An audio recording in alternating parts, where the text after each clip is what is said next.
Aje mwanangu? Kama kawa. Unyama eh? Shwari. Mambo yanaenda. Wewe uko wapi mwana? Mwenyewe namsikilizia hapa, ananiambia nimsikilizie kwa hapa hivi. Ameniadinaye sio. Ameniambia ni wapi, kuna kitu cha muhimu nataka kuniambia.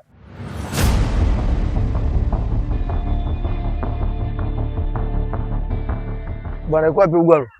Tunamsikilizia hapa sio wenyewe. Hajafika mpaka muda huu? Na wale kwambia unakuja nini? Ameambia kuna issue hata kuniambia basi nimeachabilia unajua kwa ajili yake afu tena. Jamaa hajawahi kuzingatia muda. Nimemcheki Mayo. Bado. Cheki basi. Inaita tu mawango fuata hapo. Okay wala. Anazingua huyo hapa. Wanangu. Kama kawa. Wewe ujue. Asante kwanza 80 sana kwa kuwaweka muda mrefu. Fresh. Ila mimi nilikuwa na kitu kimoja kinanitatiza, nikasema sio vizuri, ngoja niwaite wanangu niwashirikishe hii issue. Okay. Mimi nilikuwa nafikiria kwamba sawa. Maisha yalivyo magumu hivi. Afu Adamu alidanganywa na Hawa. Vipi kama Adamu angekuwa amedanganywa na akina Mwajuma? Au angekuwa amedanganywa na akina Mariamu aka mama? Maisha sasa ingekuwa ni magumu zaidi ya haya. Hicho ndio kitu cha muhimu tulichotuitia hapa. Tumeacha kazi zetu.